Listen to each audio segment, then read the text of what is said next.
So what's going on, everybody? Raider Nation, man. Welcome to another episode of the Raider Critique. I am one of your hosts, the Texas Tornado. And then, of course, we got our other host, the California Rain Cloud. Rain on them bitches. I make it rain on them hoes, I make it rain. I make it rain on them hoes, I make it rain. Let's talk about this game, bro. This was probably one game that I don't think we ever expected to lose.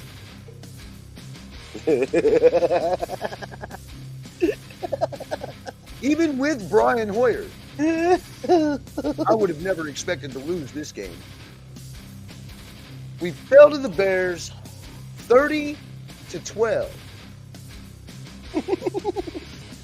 And they did it with a backup quarterback, a non-drafted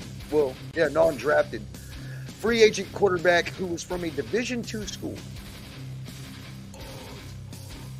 Secret Bajan, man. I'm going to be honest with you, Raider Nation. I didn't get to watch this game, and I'm actually kind of glad I didn't, because I probably would have broke my TV if I did. You ain't missing nothing. You ain't missing nothing at all. I saw people would say highlights, but I would say more or less footage of the game.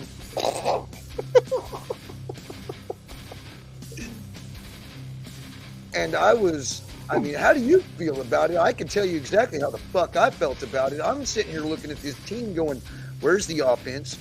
Where's the running game? And our defense didn't fucking show up either.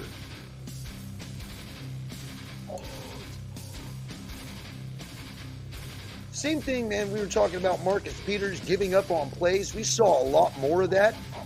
You even see it literally in the highlights that they show on NFL.com, which, fuck it, let's go over there right now. Because you already know I've got that up, because I'm sitting here looking at the stats going, we really did this fucking bad. What did you say? He had 126 yards. Brian Hoyer went 17 of 32 for 129 yards. Oh, 3 more than we gave him credit for. Okay, not bad.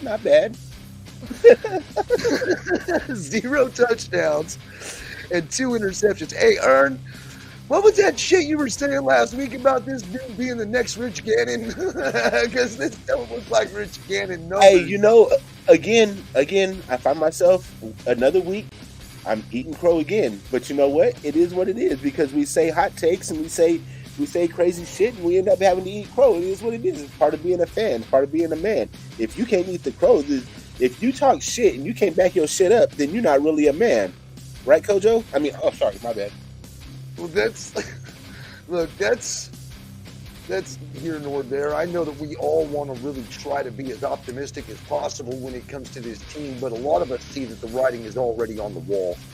And Brian Hoyer obviously is not that wily veteran that we're going to need moving forward.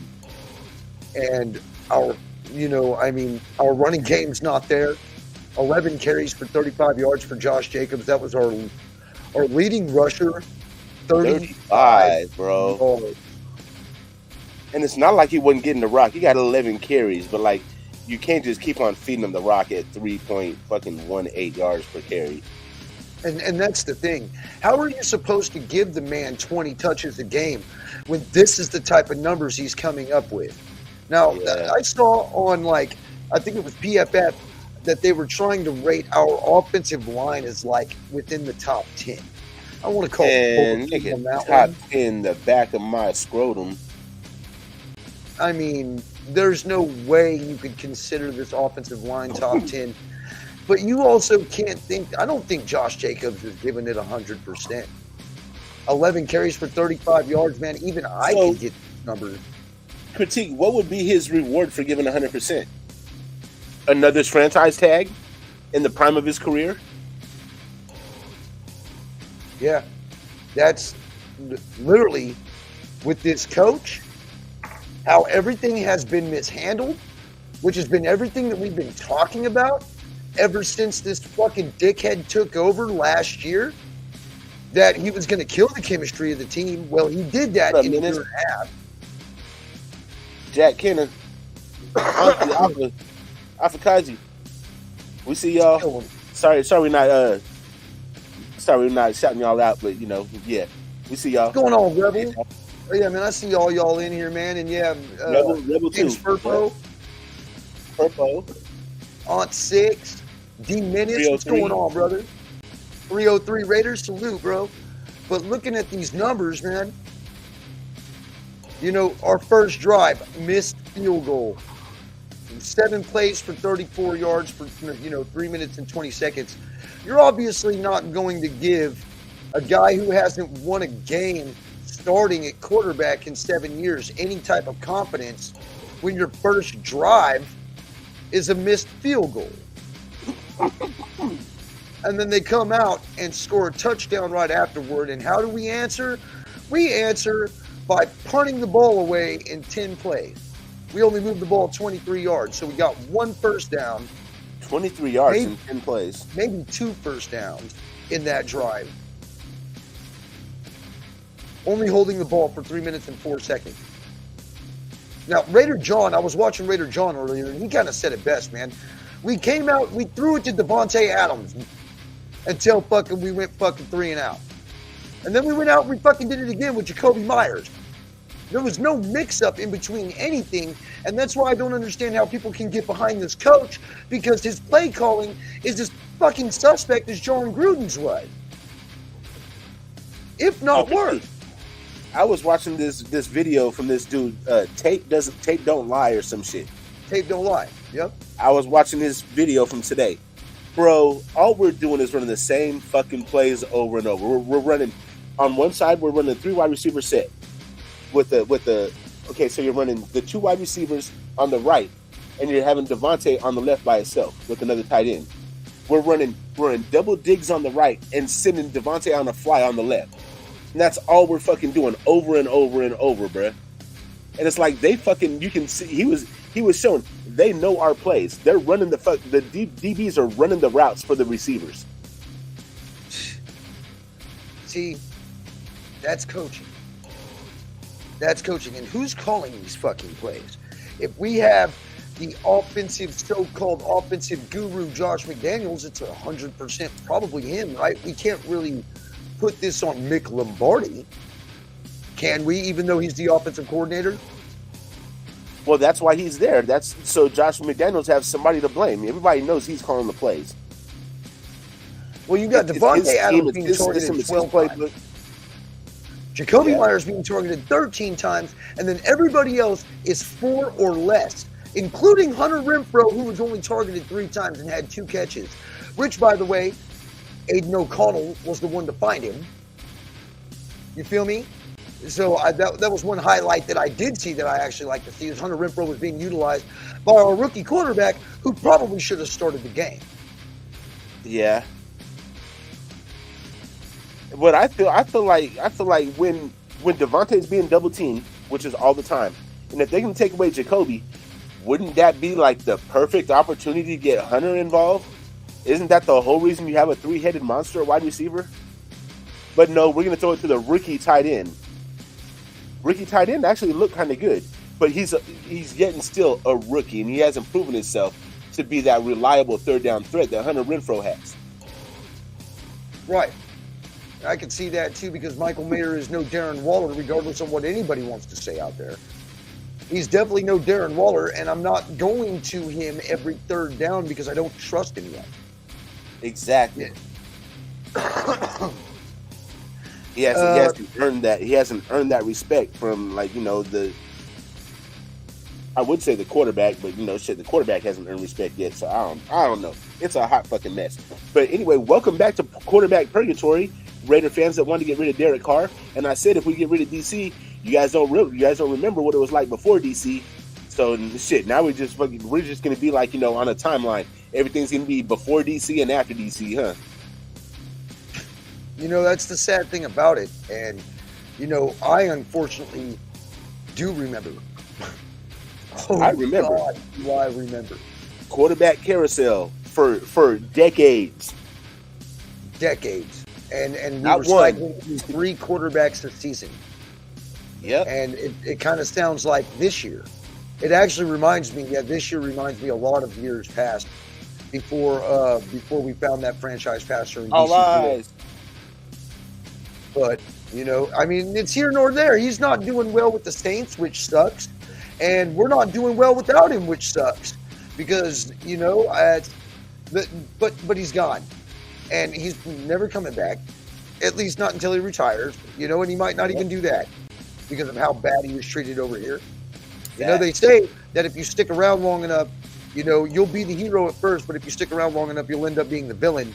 And that is definitely the case when it comes to DC4. And, now that all this is finally said and done, we were never a quarterback away from winning it all.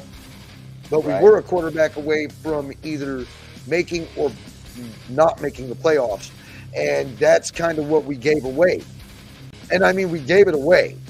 Let's be honest. We probably wouldn't be bitching so much if we would have at least got something for him.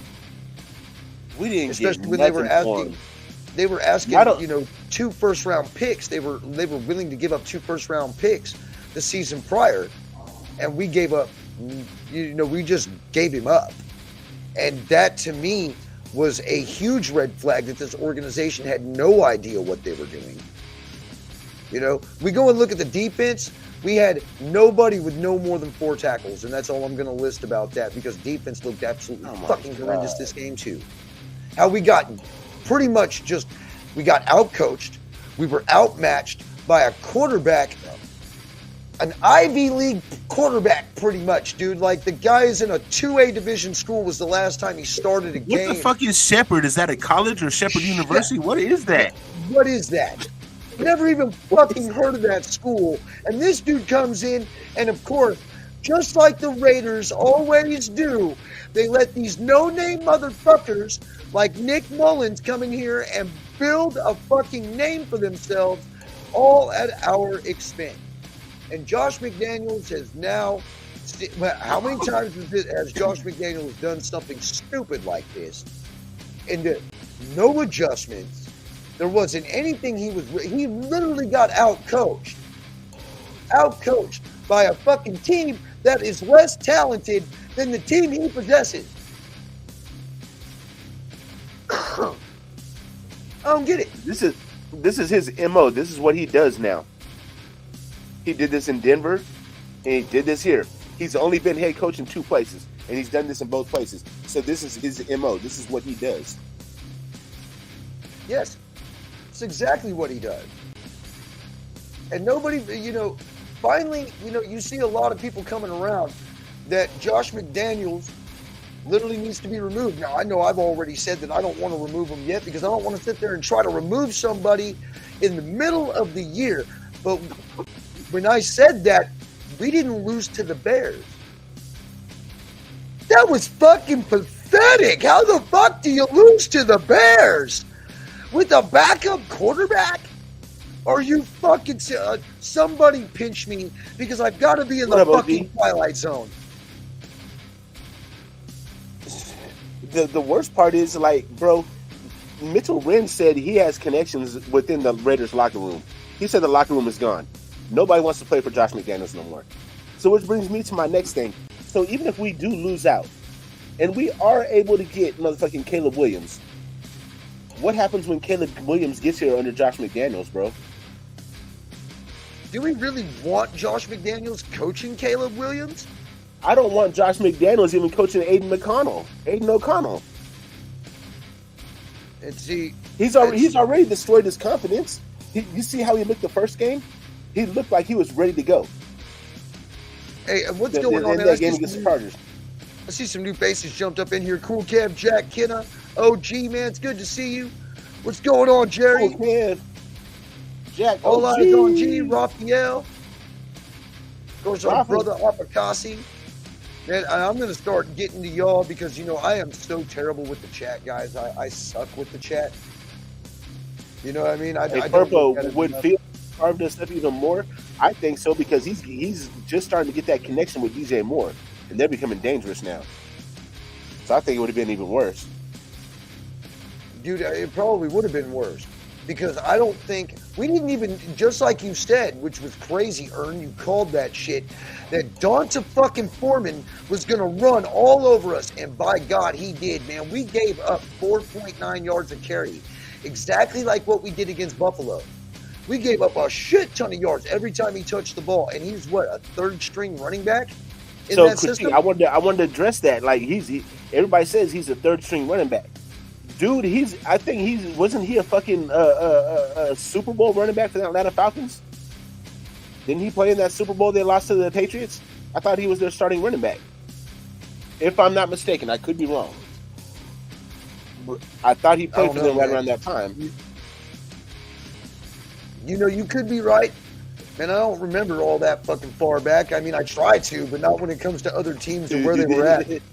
Yeah. But if I ever need refreshers, I just fire up the old school gaming system and pop in that year Madden, and I'll find out exactly who the hell was on the squad at that moment. Yeah.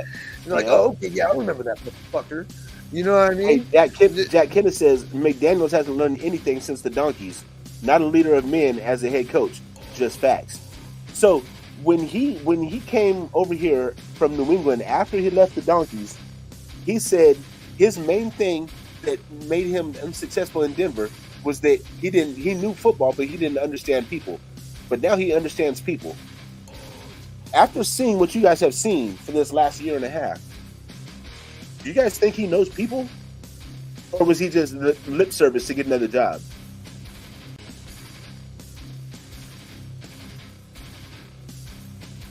He does. Yes. Every time he goes live. Right straight to Josh McDaniels, baby. Because I have never heard him and Ozzy. That whole board over there. Jack. I still tap in there. I still tap into Mitchell Wins from time to time.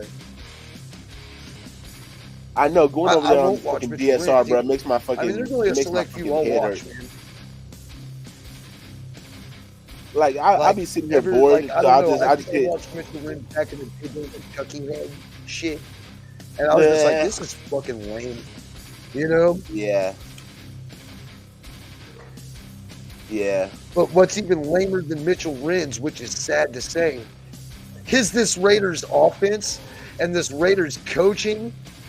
And Josh McDaniels needs either one, to be put on the hot seat, or two, I mean, he needs to be forced to do something drastic within his jurisdiction to try to change and flip this thing around to make us believe why we shouldn't fire him. But if it was up to our good friend, man, you already know him, and he's been all over Instagram posting and all over Facebook posting, our buddy Vegas Ralph. Well, it's your boy Vegas Ralph. We out here celebrating the Las Vegas Aces back-to-back championship. And I'm also out here to let Mark Davis know that it's time to fire Josh McDaniels. Get rid of Josh McDaniels. Josh McDaniels has to go. Smarten up. Get rid of him. Hey, Mark, get rid of McDaniels. He's the worst coach ever. He's destroyed the Raiders. Let's be nice. I heard you don't have to. No, you need to know that he has to go. Okay? I wonder how uncomfortable that conversation was for good old Marky Mark.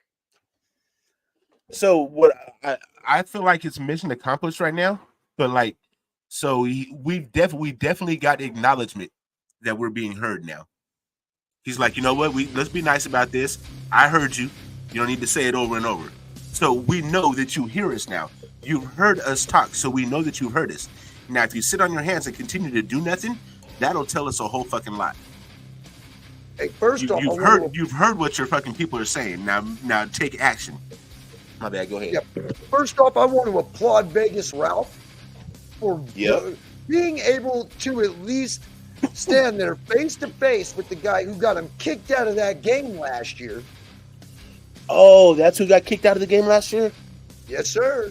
Vegas Ralph in the flesh, he got his redemption. He was able to at least speak to him face to face and show his side right there where Mark can see, to the point at a spot where Mark could not remove him. And that's it. To me, that's motherfucking redemption right there. And I shout that out. Good shit. Good job. I'm so glad that somebody went out there and showed him exactly how we feel, because I would say at least we're definitely 50-50 on this. You know what I mean? And a lot more people are starting to come around. Oh yeah. But who was the originators of this shit? Let me ask you guys all in the chat. Who are the first two people telling you that Josh McDaniels ain't it? We'll wait.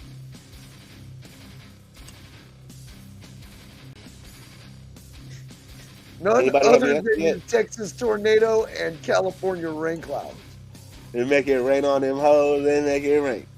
And look, we're not trying to boast about anything, because we're really upset. I know I'm very upset. We gotta have something to be happy about. Shit.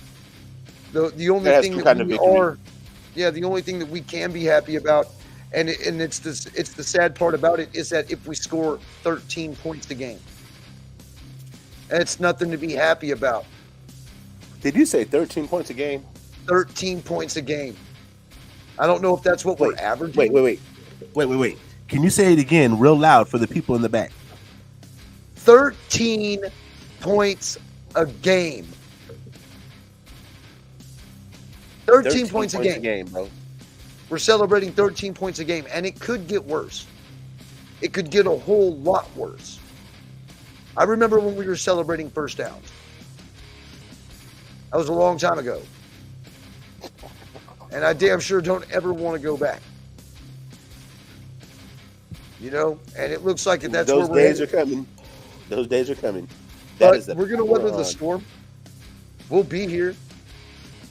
You know? But it doesn't mean that we have to be happy about it. And I think, if anything, what this should show Mark Davis is that regardless on how much money you have, the internet is a wonderful place, and it can be used either for our advantage or for our disadvantage. And what Vegas Ralph did, and how he was able to post it up to get that message to him, he can't say now that he has not heard what most of us want. We don't want this dude here. We're tired of this dude. What up, Jesse? You can't just throw us out of everywhere, because where there's one Vegas Ralph, there will be another. And another. And another. And you'll if you never try to be stifle able to them, they're going to keep on popping up. Yeah. You'll never be able to silence all of us. But the only way you're going to silence every one of us is just win. And this doesn't look like a fucking recipe for winning. It doesn't look like a recipe for winning. You know what the biggest ingredient missing? Heart. There ain't no ingredients missing. It's the fucking cook don't know what the fuck he's doing. All the ingredients are there. The cook don't know what the hell he's doing. There's no leadership, man. And to me, it looks like that McDaniels has already lost the locker room. When was the last time, Raider Nation, that you saw Devontae Adams miss a pass like that he literally alligator armed into the end zone? Probably like Pop Warner football. Does anybody else think that he missed that shit on purpose? They're not playing hard for this coach, bro. They don't like him. And that's sad, bro. Because that's what it looked like to me. I have never seen him drop a pass like that. Never seen him drop a pass like that. He just completely bobbled that shit away. His heart's not in it. He's going to be one of those Marcus Allen type players that's going to go to a division rival and beat the fuck out of us twice a year. He's going to probably go to San Diego, bro. He's going to go to the Chargers.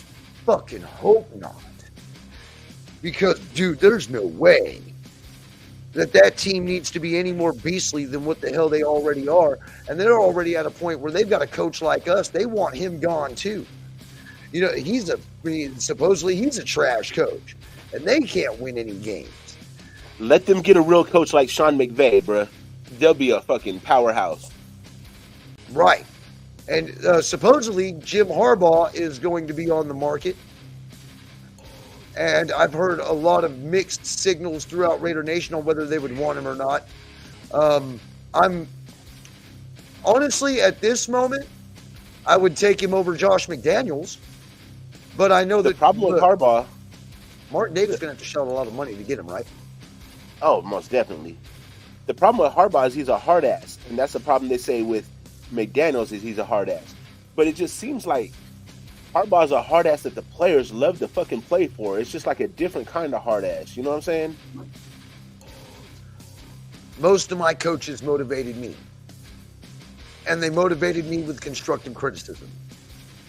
I guess they build these athletes different because they're not allowed to do all the same shit as what they did when we were playing fucking ball. You know what I mean? Because kind of like military, really.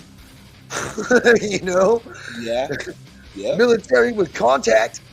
So that's what it was. I remember high school day. football. That shit was no joke. Like fucking basic training and shit, bro. Yeah. Yeah. In late August too, when it's hot as fuck. Oh, bruh. You have not fucking lived until you got to do fucking 2-a-days. And those 2-a-days are fucking rough, bro. You know? 8 o'clock in the morning and 2 o'clock in the afternoon. Well, nah, they usually wait till the sun go down, about 4 or 5 o'clock in the afternoon. And what's going on there? You're new here, man. What's going on, bro? Welcome to the Raider Critique. Salute, Chris Robertson. Miguel, what's going on, brother? The Welcome, jackass Miguel. has lost the locker room. McDaniels has got to go and get his ass out of here. We are garbage. We suck, and it's horrible. Yeah, I couldn't say it better myself. Spot Hey, it's on. your first time Ding, here, ding, man. Appreciate ding. you dropping in. We the people, bro. Thank you for dropping by, brother. NorCal Raider Jesse, I see you're in here too, brother. People. Jesse. We got $105 million we're spending on offense, bro. And we can't score no more than 13 points a game. That's 1 touchdown and 2 field goals, y'all. That's not even 2 touchdowns. And that's if our field goal kicker will make the damn field goals. He's already missed 3. And this one was His heart's not in it either. The kicker yeah. don't give a damn no more. The chemistry itself looks fucking dog shit. There's no chemistry with this team whatsoever, and they don't even look like they want to be on the field with one another. There's no team. There's no like camaraderie. There's no picking somebody up when they fuck up. There's no like it just don't seem. Everything's off. So I got a question for everybody in the chat, and also my brother in arms here, Ern. If you were the general manager, and this was your decision to make, say Mark Davis was like, all right, look, you got to get something done. You got to turn this shit around. You got to start making some moves. What are the moves that you make? What are your first 4?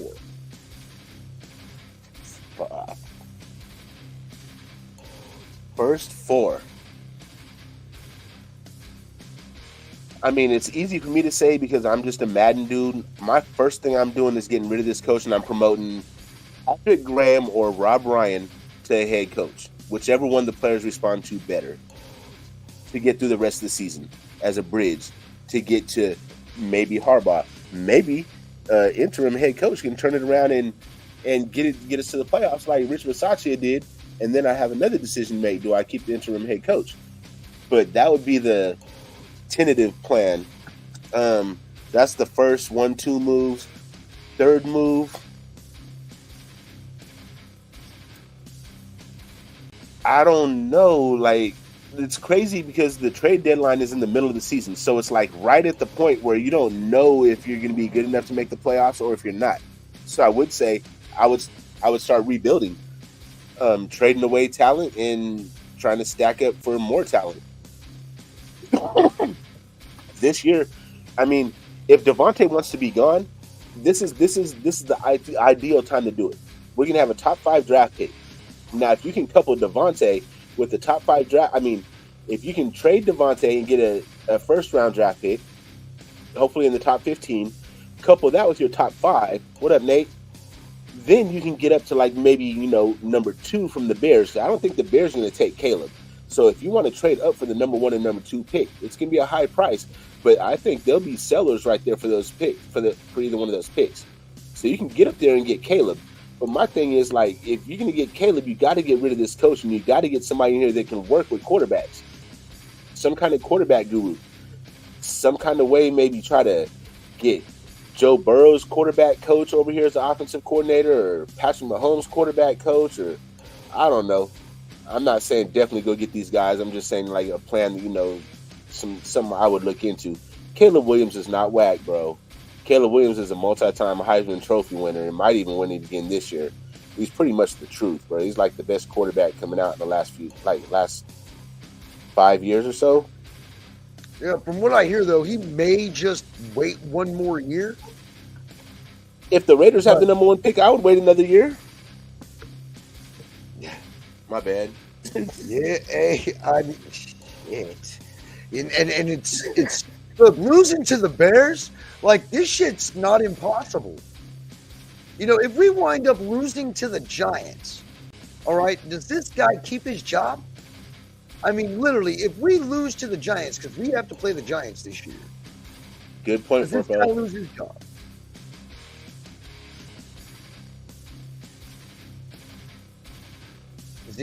Purple said, didn't wait. Get rid of all the good players and get draft picks and fuck up the draft picks like we always do.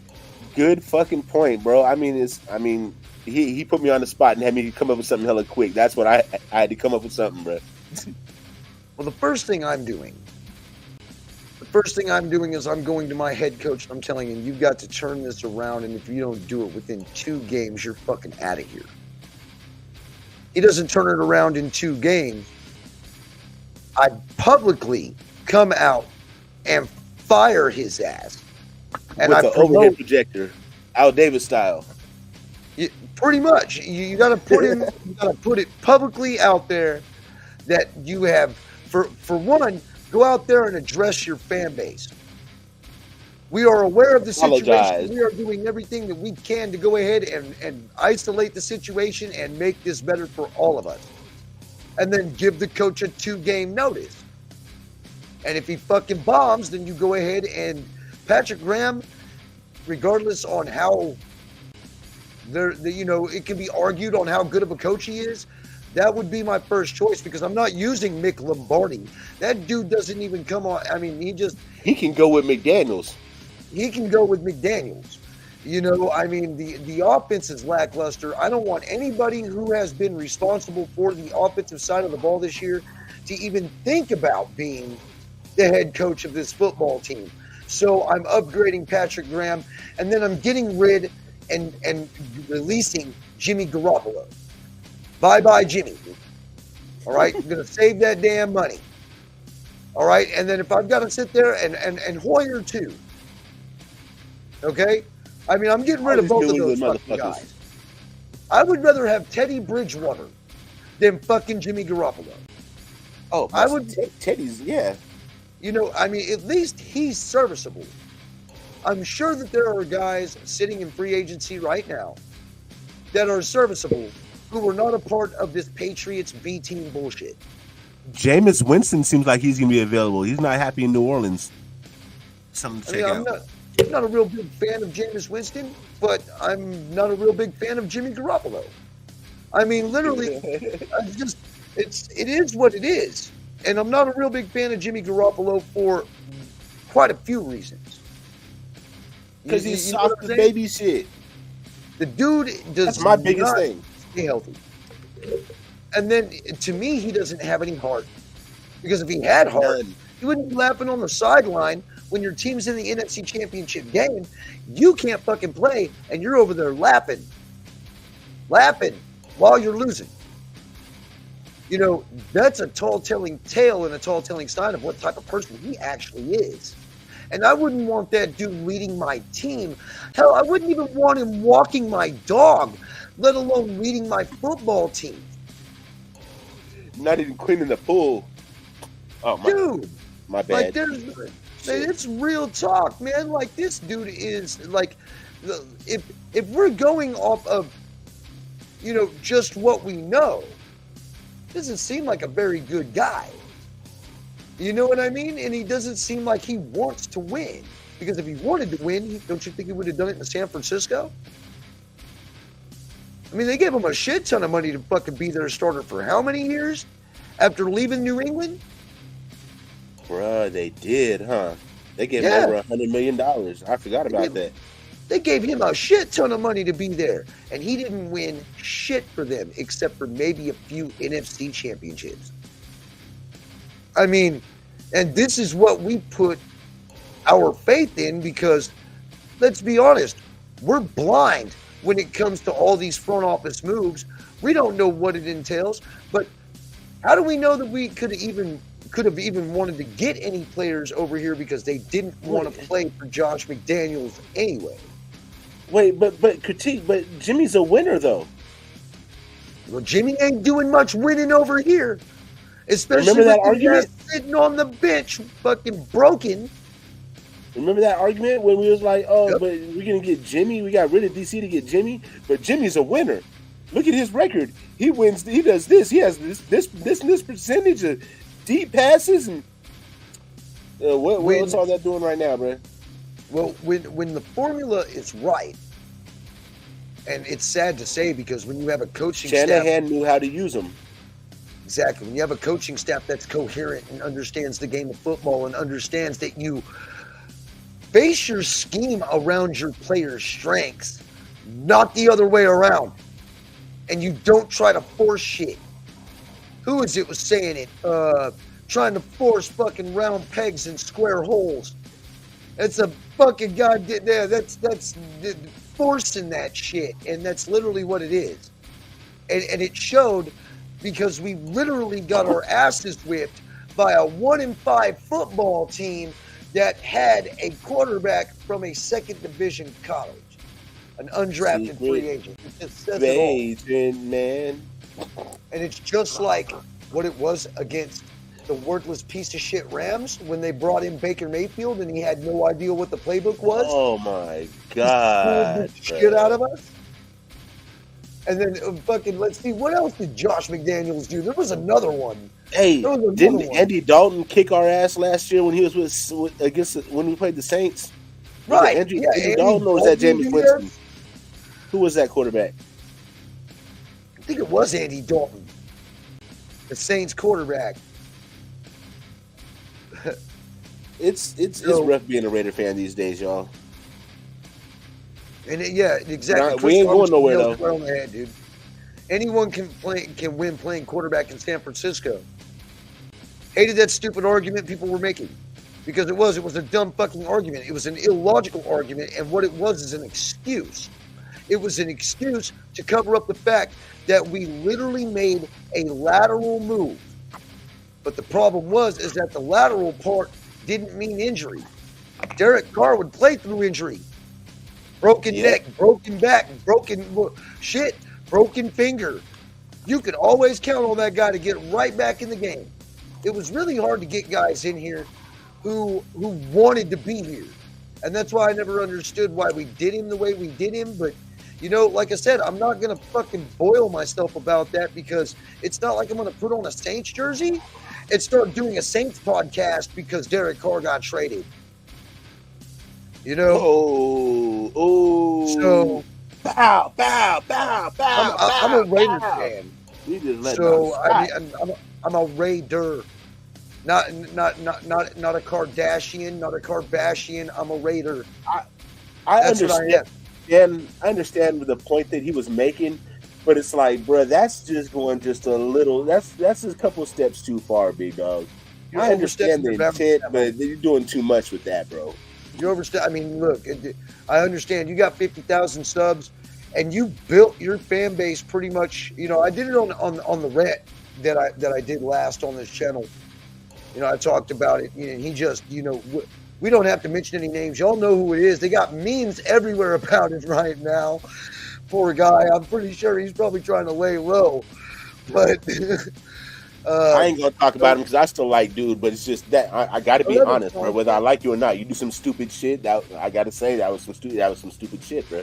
I love his content. I like what he's done with his channel. I love his graphics and whatnot. But dude, look, if you're a Raider, you're a Raider. All right, and I don't look here. Here's the best way to put it, man. I hate to fucking get into this because look, this is just kind of what we do.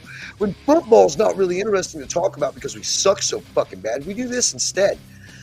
But I remember like when I was doing that live, and I forgot to say it about being a player fan.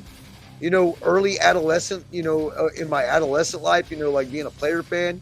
It was like that, right? But that's because I really didn't know football. I wasn't really like a die-hard football fan yet. Uh-huh. You know what I mean? But I started off really as a football fan than I was before I was a player fan, right?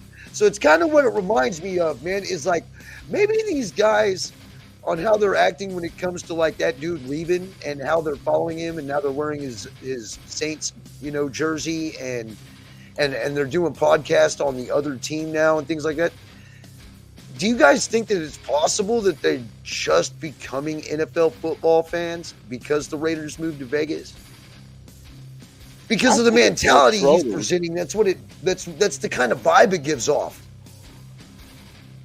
He's very knowledgeable. I think he's just trolling. I think he's doing it to piss people off. That could be too. That could very well be it too. Maybe he's doing it to piss us off because he knows how fucking passionate this fan base is and how we would never, like in a million years. Like, I don't know any Raider fan, bro, who owns, say, a jersey from every other single team in the NFL sitting in their closet. Do you have that? Do you have that in your closet? I sure don't. Charles Woodson was my favorite player ever coming out of Michigan. He came to the Raiders. But when he went to Green Bay, I was like, I wish him well, but I didn't go buy his jersey. Right. I mean, that I know I've noticed, like I got homeboys who are Panther fans, and they're all over the league, man. Panther fans, Cleveland fans, Detroit fans, the Dallas fans, especially. These cats will buy other teams' jerseys. I can't do it just because it looks good. And if I did buy somebody else's jersey, it would have to be like somebody with some kind of cultural significance. Like, I would buy a Kaepernick jersey, a 49ers one, but it would have to go on the wall. I would never wear it. That type of thing. You know what I mean? Right. See, like, and that's kind of the loyalty factor in between our fan base and everybody else's fan base. But the problem is that the fan base gets too loyal to the wrong individuals. And we get too attached to certain individuals who will either play for this team or coach for this team, what have you. You know what I mean? But we really need to understand that we need to keep the legacy intact because that's what Al left us. And that's what we should protect.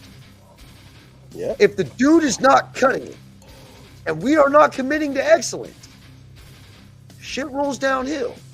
And if Mark is any type of man like his dad was, if we keep losing like this coach needs to be fired, and he needs to do it publicly.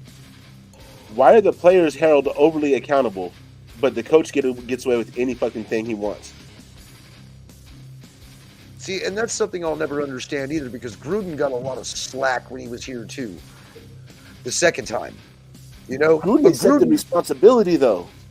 Gruden accepted responsibility, and he got us as a did fucking something about playoff team in 3 years, just like he promised. Yep. He promised that in 3 years we would be a playoff contender. We damn sure were. The first time we went 4-12, the first year, then we went 8-8, and the third year we were in the playoffs. That is Gruden's MO. And I really don't think that we're going to go 8-9 this year. I don't even think we're going to come anywhere close to that because the chemistry of this team is completely out of whack. And these guys don't even look like they want to be on the field. Hell, they don't want to be on the field as much as we don't want to sit there and watch bad football come from our football team. That's what it feels like, bro. Yeah, most professional players, when the trade deadline is coming, they sit around like watching the trade deadline, hoping they don't get traded. half of our team is sitting around watching the trade line, hoping they do get traded. That's real talk. I'll bet you Hunter Renfrow can't wait to get the fuck out of here because of what this has turned into. Imagine Hunter Renfrow goes to the Rams with Cooper Kupp and that fucking Puka Nacua fucking kid, bro. That'd be crazy. And then, you know, at least the Rams fans out in LA can be happy, you know. But, I mean, I'm tired of watching this team, and I'm tired of fucking listening to the lies about all the bullshit. What's going on, Raider Ben? And all the lies that these guys have fed us, dude, they just keep feeding us this bullshit. This is not a rebuild. It's a retooling. We need to completely rebuild after everything that we've seen. I mean, we're literally holding Devontae back because we ain't got a quarterback who's going to get him the ball. And even when we do get him the ball, he doesn't look like he even wants to be out there. To me, it just seems like this. I don't know if the season is lost, but I do know that if the players don't get behind the coach, it's lost. It's lost, bro. It's lost. And I really wish there's reports coming out of the locker room that's saying that these players are checked out, bro, already. And see, this team is rebuilding in all the wrong ways. This team is in constant rebuild. We're in for fucking perpetual rebuild for like 40 fucking years. That means season done, bro. I mean, you know, totally lost this team in a year and a half. It completely looks perpendicular like it was in Denver. And to me, we saw this shit coming, and it sucks because there was nothing we could have done to stop it. No matter how vocal we could have been and how vocal we were, because we were some of the most vocal on this point. And we still couldn't do anything about it.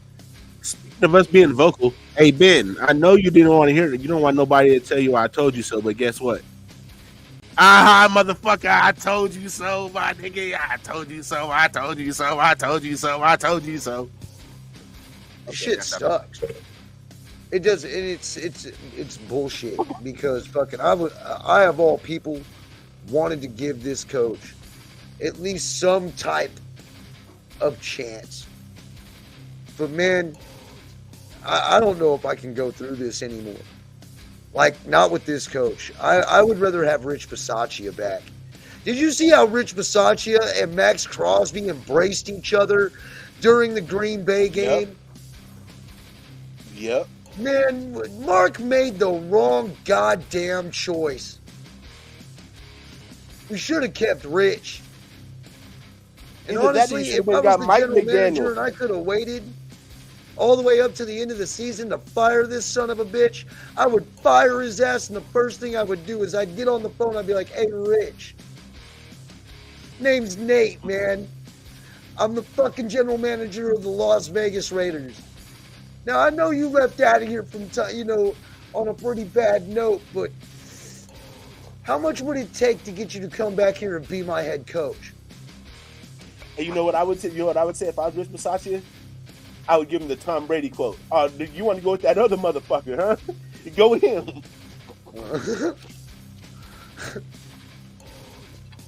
That's the sad thing about it, man, is that they've already ruined relationships. And they've made it now to where, like, if this coach does stay, and you can mark my words when I say it, if this coach does stay, nobody's going to want to come here. Nobody's going to want to. What Keith Sweat say? Nobody, baby.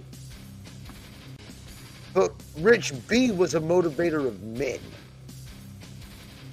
which is something that you don't see out of Josh McDaniels. Hey, pull that up real quick. Critique from We the People. Rich B didn't coach. So Rich B didn't really need to coach because Derek Carr was the offensive coordinator that was running that shit, bro.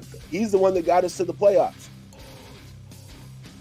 It was that unless you want to give credit to Greg Olson. Nobody wants to give him credit, so it was one of the two. And I think we're all done with Josh, dude. We're all done with Josh except for two in particular who have tumbleweeds rolling through their chat. and they're talking about, well, I don't know, I can't really understand them because it's all about Josh McDaniels and how he needs more of an opportunity. The report. And I can't do it. I can't entertain nonsense. I will not entertain nonsense, and that's absolute fucking nonsense. Our legacy is not built on backing a coach who has literally failed everywhere he has gone when he has become a coach. We hold people accountable here. Josh Jacobs is so inefficient. Do you see that one, critique? So let's explain why Josh Jacobs is inefficient, because nobody wants to talk about that. The reason Josh Jacobs is inefficient because nobody respects the deep pass. So you stack the box, and then when we give the ball to Josh Jacobs, you just crash him. And then if we do decide to pass, we're not throwing it deep. How many deep passes have we thrown this year? Nobody respects Jimmy Garoppolo's arm. They stack the box. That's the reason that Carr and Jacobs were excellent together, because Derek Carr could throw deep to keep defenses honest, so you couldn't stack the box on Josh Jacobs. I mean, football 101, big dog. It is what it is. You don't bring in a noodle-arm quarterback who, by the way, is more of a captain dump-off than anybody we've talked about in the past here on this channel and as a fan base, because that was one of the arguments too. He always checks the ball down. But, I mean, how much faith can we possibly have in somebody who doesn't even take the player's strengths into consideration when it comes to drawing up the plays? And that, to me, like, it's, you could tell, like, even when we try to do some of the trick plays, you could tell we haven't ran that shit, you know, and they're still just trying to pull this shit out of their ass, and we look completely fucking confused out there. You know which one I know which one you're talking about. You're talking about that one where Josh Jacobs comes to the right and tries to throw it back to Jimmy, but the cornerback had clamped down and took it away, so Josh Jacobs had to try to run with the shit. Bruh, there's no way that we ran that shit in practice, because somebody would have known that you have to block that fucking corner from coming down on the quarterback. There is no way that shit was practiced. We should not be surprised that this jackass is not a head coach. Just like Norv Turner, a good offensive coordinator, and that's it. He did the same shit in Denver, and it was to our rival. And then, remember Kiffin. If we beat the Lions Monday night, we're going to turn it around. And yes, I would love to see us beat the Lions, because the Lions are a powerhouse of a fucking team. But if we're not clicking on all cylinders, this could be, look, we just got handed our asses 30-12 by the Bears. I don't even want to see what this Lions team is going to put up on us if they're clicking on all cylinders and we are missing. The Lions just got embarrassed, bro. There's no way they're going to come out flat, bro. We're going to have to, we can win the game, but we're going to have to bring 150%, bro, because they're going to bring 150%. Believe that shit. Yeah, and Lane Kiffin was a fucking piece of shit. And you know, that's kind of what Josh McDaniels reminds me of, is a fatter version of Lane Kiffin. This motherfucker, Lane Kiffin, we have a tradition. We never wear white at home. We always wear black at home. This motherfucker gonna give us the only fucking home game ever where we wore white at home. Just completely fuck the whole tradition up. I'm sorry, critique. When I think of Lane Kiffin, that's what I think of. Now, I can see that, man. Now, thoughts on Jacoby Myers. Jacoby Myers, to me, is, besides Devontae Adams, is probably, like, if not the best, one of the best pickups that this regime has done. And this done, I can count on how many good moves they've made on one hand. Jacoby Myers is probably the best second option receiver in the NFL. He could be a number one somewhere else.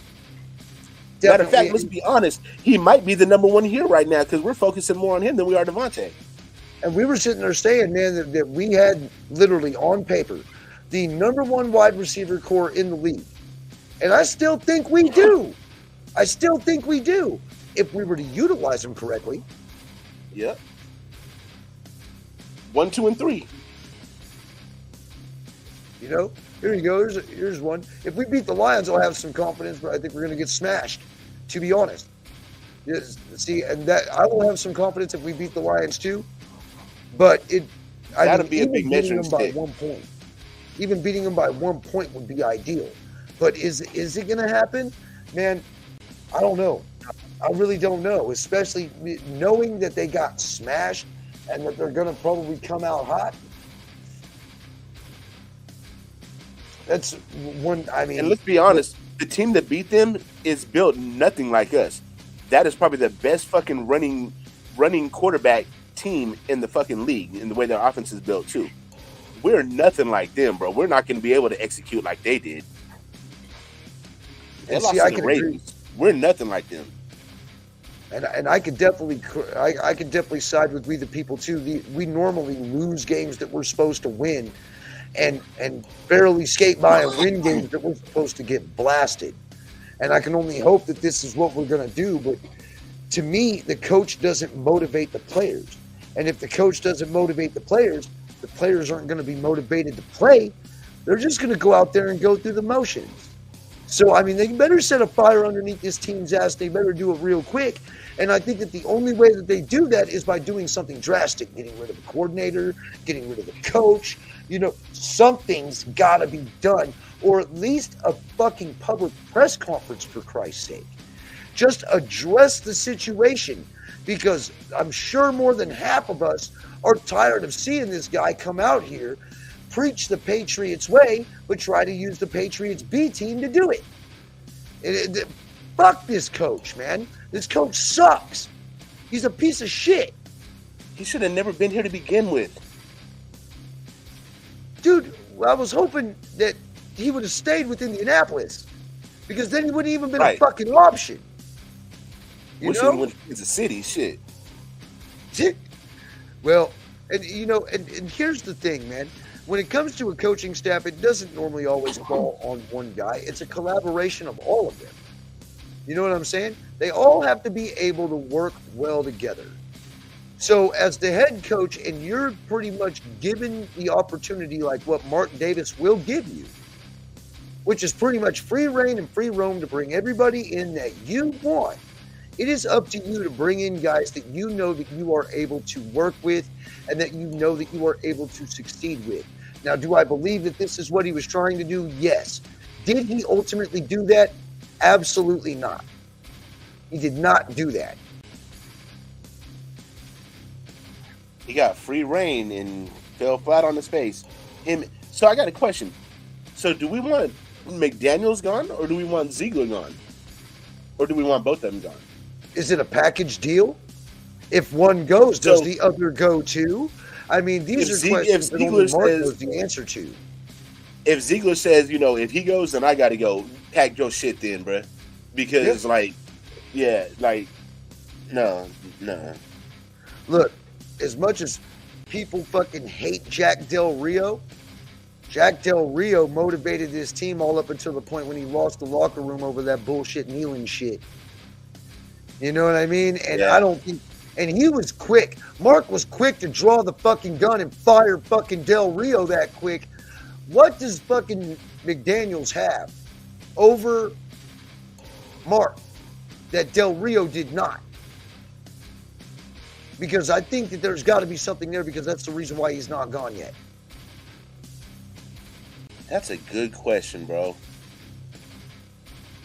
My only thing is maybe Mark Davis is going to play this out for 3 years and then get rid of him. So then that way, whenever he does interview for other coaches, I'm pretty sure that coaches have that as like a list of their concerns when they come into the interview with the Raiders. Like, so how much job security am I going to have? Are you guys going to fire me after one bad year? You know what I mean? So that might be a promise that Mark Davis made to Josh McDaniels, is that he wasn't going to get fired after 1 or 2 years. I don't know. I don't know what's going on with that weird shit. Maybe Josh McDaniels is renting out. Nothing. Forget it. I don't know, man. I can tell you this, though. If Josh McDaniels wanted to be remembered, he's definitely done fucking made that happen. Because every single one of us are going to remember this guy as one of the worst head coaches that the Raiders have ever acquired. That's real talk, bro. And that's saying a lot, because we've had some bad head coaches, bro. We've had some bad head coaches. But hey, man, I'm gonna get on out of here, dude. We've already been out here fucking an hour talking, and I'm sure that you are going to be jumping on your new podcast, going over there and check. Hey, if you're a Warriors fan, Ern's gonna be doing that. But also, if you still haven't subscribed to him yet, you gotta go down to his Instagram and subscribe to Westside Media 510. Westside Media 510. If you like booties be bouncing, you like people falling on their face, you like seeing just the craziest, funny shit. You having a bad day and you need something to make you laugh, man. Come on over here, Westside Media 510, and come check us out, bro. We got something for everybody over here. Just come check us out. If you like what you see, go ahead and tap that little follow button. We sure appreciate it. And hey, that's what I do during my day. When my day is rough, I just go and fire up Ern's Instagram, and I'm sure that I will find something delightful that I would not mind getting lost in for at least 2 to 3 minutes or so, you know, before I have to go back to reality to go back to my shitty job. Which, hey, speaking of that, I probably shouldn't even say anything. Colin, dude I work with, Colin, hey, bro, you're going to get fired tomorrow. So just get ready, dog, because you didn't fucking finish your shit, so you're about to get fired, motherfucker. Just want to let you know. Not on the screen, though. At least I'm giving you a heads up before you show up tomorrow morning, bitch.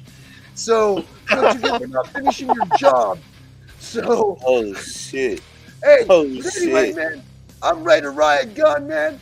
And of course, you know my brother, Westside Media brother, Raider Ern.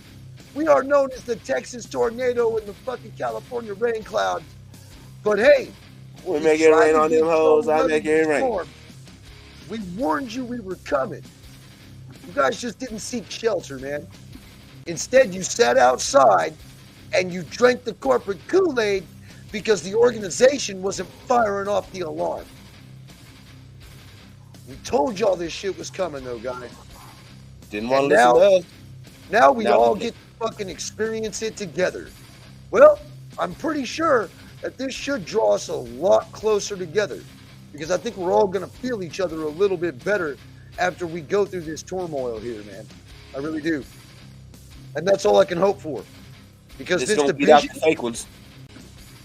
It'll weed out the fake ones.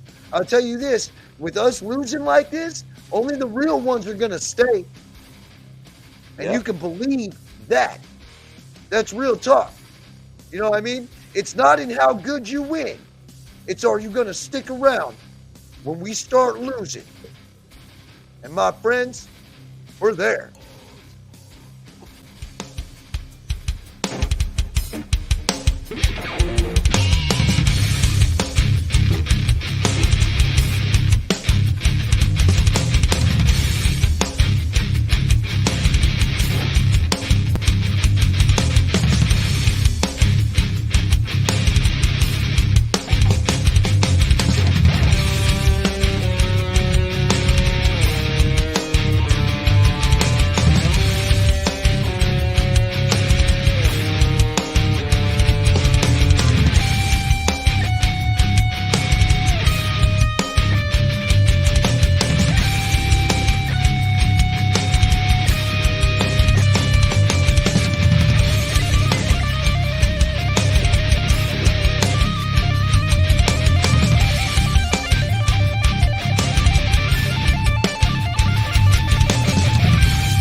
Back-to-back championship.